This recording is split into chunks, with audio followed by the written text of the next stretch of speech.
Hi అండి. Welcome back to family chef Telugu. అందరూ ఎలా ఉన్నారండి? నేను చాలా బాగున్నాను. సో, ఈరోజు నేను ఒక మంచి స్వీట్ రెసిపీతో మీ ముందుకొచ్చాను. చిట్టి చిట్టి కాజాలు. ఈ చిట్టి చిట్టి కాజాలని మీరు ఇంట్లో ట్రై చేసి ఉంటారు కదా! ఒకసారి ఇప్పుడు నేను చూపిస్తున్న విధంగా కూడా ఒకసారి మీరు ట్రై చేయండి. చిట్టి కాజాలని బెల్లం పాకంతోనో, పంచదార పాకంతోనో ఏ విధంగా ప్రిపేర్ చేసుకోవచ్చో ఇప్పుడు నేను మీకు చూపిస్తాను. ఈ చిట్టి కాజాలు నేను గోధుమ పిండితో తయారు చేశానండి.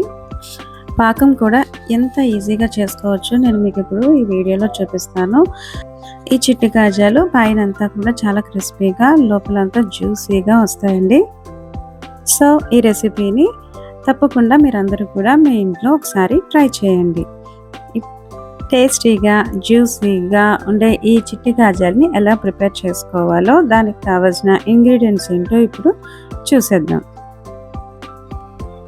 ఈ రెసిపీలో ఒక స్పెషల్ ఇంగ్రీడియంట్ అని చెప్పాను కదండి, అది బాదం పప్పు. ఈ బాదం పప్పుని మనం మిక్సీ జార్లో వేసుకొని మెత్తని పౌడర్గా చేసుకొని పక్కన పెట్టుకోవాలి. ఒక బౌల్ తీసుకొని అందులో 1.5 కప్, 1.5 కప్పు దాకా గోధుమ పిండిని వేసుకోవాలి. ఇక్కడ నేను గోధుమ పిండిని యూస్ చేస్తున్నానండి. దీని ప్లేస్లో మైదా పిండిని కూడా మనం యూస్ చేయొచ్చు. గోధుమ పిండితో చేసినా కూడా చిట్టి కాజాలు చాలా బాగుంటాయి. ఇందులో ఒక 1/2 టీ స్పూన్ వంట సోడా వేసుకోవాలి. అలానే చిటికెడంత ఉప్పును కూడా వేసుకోవాలి. 2 టేబుల్ స్పూన్స్ బటర్ వేసుకోవాలి. ఇక్కడ నేను బటర్ యూస్ చేస్తున్నానండి. దీనికి బదులుగా ఒక 2 టేబుల్ స్పూన్ల ఆయిల్ కానీ నెయ్యిని కానీ వేసుకోవచ్చు.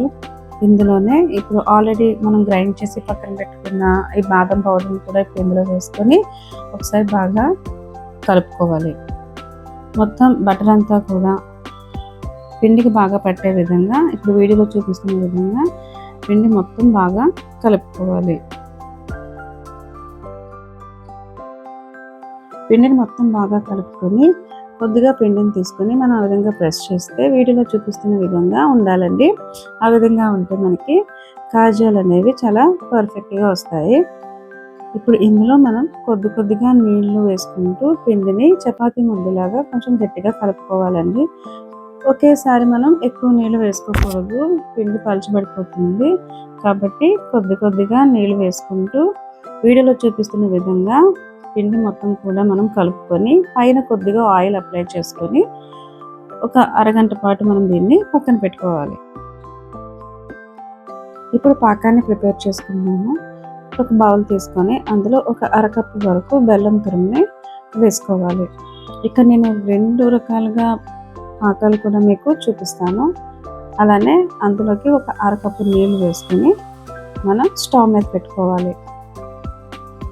మరొక బౌల్ తీసుకొని అందులో పంచదార వేసుకోవాలి. అది కూడా ఒక అరకప్పు పంచదార వేసుకొని అరకప్పు నీళ్ళు వేసుకొని దీన్ని కూడా మనము స్టవ్ మీద పెట్టుకొని రెండు కూడా పాకం వచ్చే వరకు కూడా మనం దీన్ని కలుపుకుంటూ ఉండాలి. ఈ చిట్టి కాజాలకి పాకం అనేది తీగ పాకం వరకు రావాల్సిన అవసరం లేదండి. మనం గులాబ్ జామ్ చేసుకుంటాం కదా, ఆ గులాబ్ జామ్స్ మనం చేసే పాకానికి ఇంకొంచెం దగ్గరగా చేసుకుంటే సరిపోతుంది. మనం చేతితో ప్రెస్ చేస్తే మనకి కొంచెం జిగురుగా అంటుకుంటూ ఉంటే చాలండి. ఆ స్టేజ్కి వచ్చినప్పుడు మనం అందులో కొద్దిగా నిమ్మరసం పిండుకొని స్టవ్ ఆఫ్ చేసి పక్కన పెట్టుకోవాలి. ఇదిగోండి ఇప్పుడు చూపిస్తున్నాను కదా, వీడియోలో చూపిస్తున్న విధంగా కొద్దిగా మనం నిమ్మరసం పిండుకొని ఒకసారి బాగా కలుపుకొని మూత పెట్టి స్టవ్ ఆఫ్ చేసుకోవాలి.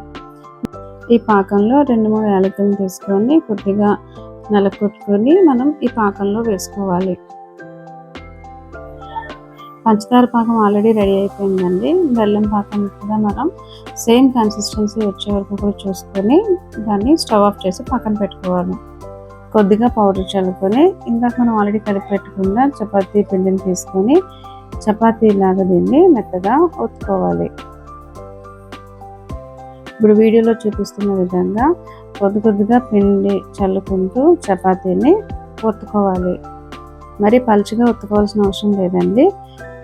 మనం రెగ్యులర్గా చేసుకునే చపాతీలానే మనం దీన్ని చేసుకొని పైన పిండిని కూడా మనం వేసుకొని ఇప్పుడు వీడియోలో చూపిస్తున్న విధంగా మనం రోల్ చేసుకోవాలి.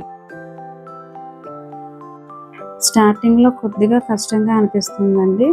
ఇది మనం రోల్ చేసుకునేటప్పుడు టైట్గా రోల్ చేసుకోవాలి. వీడియోలో చూపిస్తున్న విధంగా అడ్జస్ట్ చేసుకుంటూ రోల్ చేసుకోవాలి.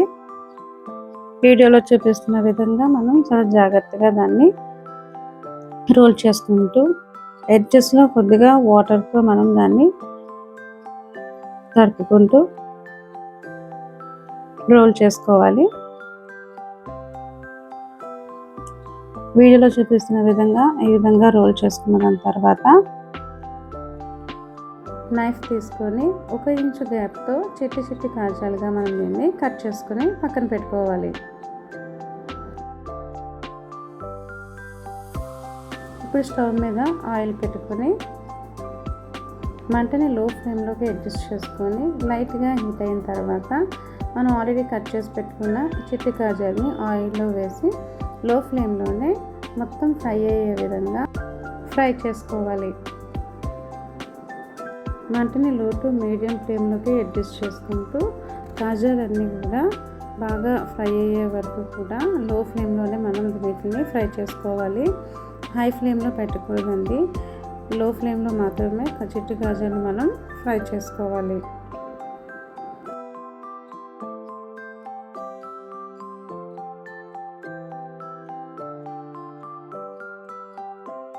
ఈ విధంగా ఫ్రై అయిన చిట్టి కాజాలని మనం ఒక ప్లేట్లోకి తీసుకోవాలి. వీటిని ఆల్రెడీ మనం పాకం చేసి ఉంచుకున్నాం కదండి, ఆ పాకంలో వేసుకొని ఒకసారి బాగా కలుపుకొని ఒక 2 నిమిషాల పాటు ఆ పాకంలో అలానే వదిలేయాలి.